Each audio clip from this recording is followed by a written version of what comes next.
بسم الله الرحمن الرحيم الحمد لله نحمده ونستعينه ونستغفره ونؤمن به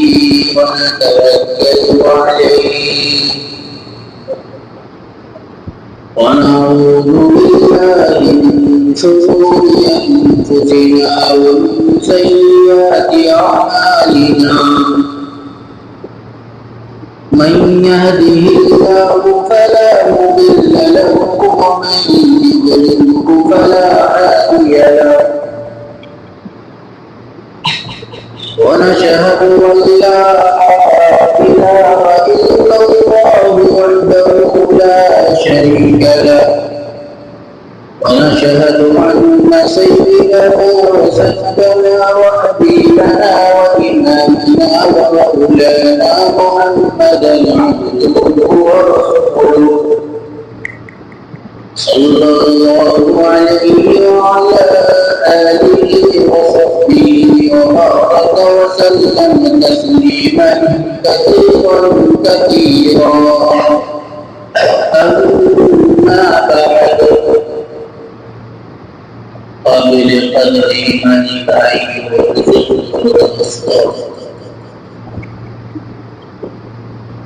جنگ آزادی کی تاریخ جو کتابوں کے اوراق میں محفوظ ہے محفوظ چلی آ رہی ہے اس کو نہ کوئی مٹا سکتا ہے نہ کوئی ختم کر سکتا ہے. یہ جنگ آزادی کی تاریخ جو ہے 1947 15 اگست 1947 ایک بہت بڑا وسیع موضوع ہے. تقریباً 200 سالہ تاریخ ہے جو جنگ کی تاریخ. اس کو سرسری طور پر کچھ بیان کیا جائے. اللہ سے دعا کریں اللہ صحیح بات کرنے کی توفیق عطا فرمائے. تاریخ جنگ آزادی کی ابتدا اصل ابتدا اور شروعات جو ہوئی تھی وہ تو 1756 سے ہوئی, لیکن اس سے پہلے جو انگریز ملک ہندوستان کے اندر آنا جانا شروع ہوا وہ تاریخ کب کی ہے. کتابوں کے حوالے سے لکھا ہے کہ 1498 کے اندر انگریز ہندوستان کے اندر داخل ہوا اور یہ جب داخل ہوا تو اس کا منشا یہ تھا کہ تجارت کا بھیس پہن کر ٹائٹل تجارت کا لگانے کے بعد میں کہ کیسے نہ کیسے مسلمانوں کے اس ملک سے نکال دیا جائے, ان کو ختم کر دیا جائے اور ہمارا تصور ہو جائے. اس کو بھاپنے والی جو شخصیت تھی سب سے پہلے ان کی اس سوچ کو اگر کسی نے بھاپا ہے, اگر کسی نے پہچانا ہے, پرکھا ہے تو شیخ الہند احمد سرہندی رحمۃ اللہ علیہ, جنہوں نے ان کے انگریز کی اس چال کو پہچان کر مسلمانوں کو ہوشیار اور مسلمانوں کو کہا کہ اگر تم نے اس پر اب دھیان نہیں دیا اور ان سے تعلقات کو ابھی سے ختم نہ کیا تو یاد رکھنا ایک وقت ایسا آئے گا کہ ایک مضبوط قلعہ اور مضبوط دیوار کی طرح اس ہندوستان کے اندر موجود. بہرحال انہوں نے اس سلسلے کو بیان کیا اور بتایا. اس کے بعد میں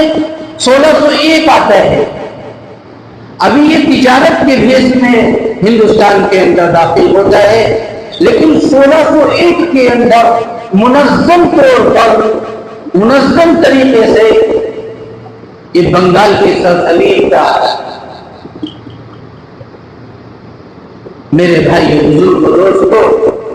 1601 میں شاہ ولی اللہ محدث دہلوی رحمہ اللہ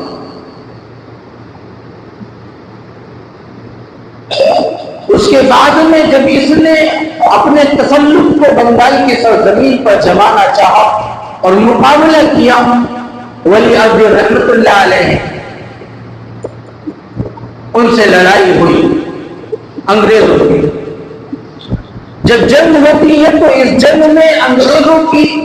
مسلمان اس جنگ میں جیتتے ہیں اور کامیاب ہو جاتے ہیں۔ اس کے بعد میں 1756 آتا ہے۔ 1756 میں حکومت نواب سراج الدولہ کی۔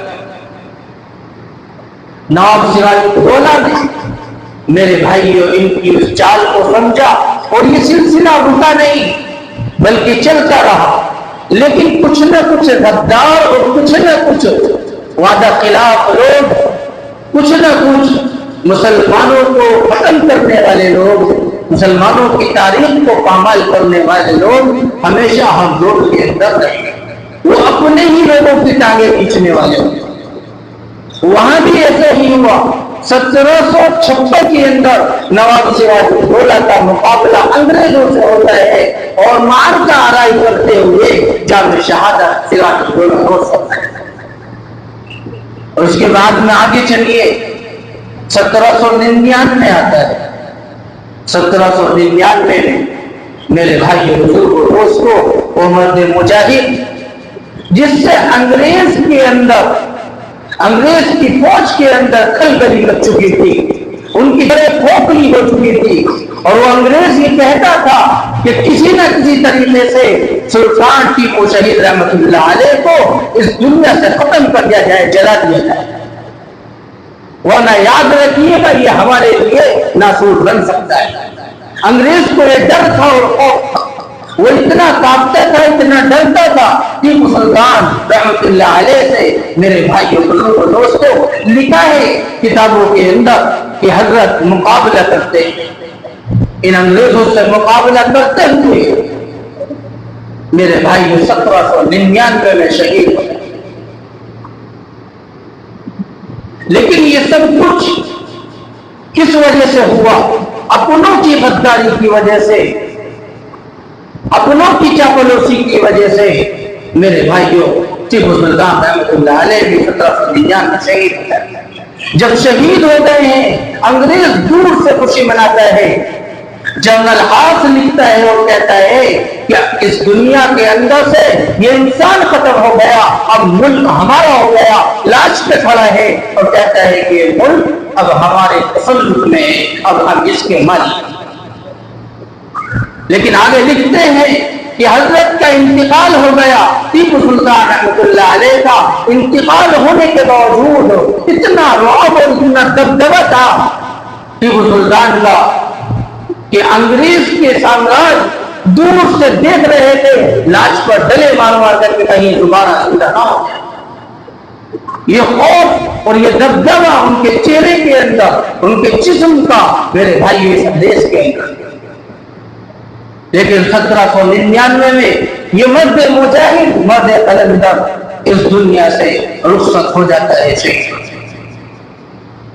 اس کے بعد میں 1803 آتا ہے۔ 1803 کے اندر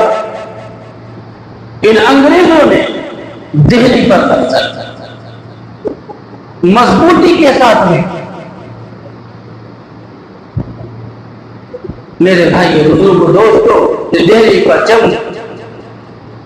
دہلی کے لال قلعے پر انہوں نے اپنے جھنڈے کو لہرایا اور کہا یہ ملک آج سے ہمارا۔ لیکن قربان جائیے بہادر شاہ ظفر پر کہ اس بندے نے ان لوگوں سے مقابلہ کرنے میں کسر نہ چھوڑی، اور ان لوگوں نے یہ کہا کہ بھی آپ کو صرف دہلی کا یہ علاقہ صرف جامع مسجد کا علاقہ ملا ہوا ہے، آپ کسی کے مالک نہیں ہیں، پوری دہلی کے ہم مالک۔ بہرحال 1803 آتا ہے، یہ سلسلہ رکا نہیں ہے، ابھی تک جو لڑائیاں لڑی ہیں، جو جنگیں لڑی ہیں، وہ تنہ تنہ مسلمان ہیں، میرے اور آپ کے چاہنے والے ہیں، قرآن کریم کو ماننے والے ہیں، نبی کے امتی ہیں، لیکن وہ تنے تنا مسلمان ہیں۔ 1803 کے بعد میں میرے بھائی دوستوں جب معلوم ہو گیا ہمارے بزرگان دین کو کہ لوگ اب اپنے تسلط کو مضبوطی کے ساتھ میں جما چکے ہیں، تو انہوں نے میرے بھائی کو قسم نہیں چھوڑی، بلکہ شاہ عبدالعزیز رحمۃ اللہ علیہ جو شاہ ولی اللہ محدث دہلوی رحمۃ اللہ علیہ کے فرزند ارجمند ہیں، انہوں نے 1803 میں فتویٰ دیا کہ یہ ملک دارالحرب بن چکا ہے اور انگریزوں کی فوج میں بھرتی ہونا ہوگا۔ یہ فتویٰ ایسے آگ کی طرح پورے ملک کے اندر، پورے ہندوستان کے اندر ایسے پھیل گیا تھا، پوری دنیا کے اندر یہ فتویٰ پھیل چکا، لیکن حضرت زیادہ دن زندہ نہ رہے، فتویٰ دیا۔ فتویٰ دینے کے بعد میں لوگ اٹھے اور 1813 یا 1831 کے اندر بالا کوٹ کا معرکہ ہوتا ہے، بالا کوٹ میں پہنچتے ہیں اور بالا کوٹ کے معرکے کے اندر لڑائی لڑتے ہیں، جنگ کرتے ہیں۔ شاہ اسماعیل شہید رحمت اللہ علیہ اور شاہ احمد شہید رحمت اللہ علیہ اور ان کے ساتھی، ان کے رفقا وہاں پہنچتے ہیں، اس میں کچھ علماء بھی ہیں وہ بھی وہاں پہنچتے ہیں، سب جماعت وہاں پہنچتی ہے، مارکا رائی ہوتی ہے، جنگ ہوتی ہے، وہاں یہ لوگ جنگ شہادت نوش فرما جاتے ہیں، بلاخر یہ وہاں بھی کامیاب نہ ہو سکتے۔ میرے بھائیوں بزرگوں دوستوں، اس کے بعد میں 1831 کے بعد میں 1857 آتا ہے اور یہ 1857 جو ہے تاریخ کے اندر لکھا ہے کہ اس کے اندر تقریباً 2 لاکھ مسلمانوں کو شہید کیا گیا اور ان میں سے 2 لاکھ مسلمانوں میں سے 56,000 یا 51,000 علماء کرام میں سے۔ معلوم یہ ہوتا ہے کہ تقریباً 1 صدی یہ مسلمانوں کی لڑائی، صرف اس میں مسلمانوں نے اپنے کردار کو، اپنی جان کو، اپنے مال کو، اپنی عزت کو، اپنی آبرو کو، اپنے بچوں کو، اپنی اولاد کو، خود اپنی جانوں کو قربان کیا، لیکن کس لیے کیا؟ اس ملک کو آزاد کر۔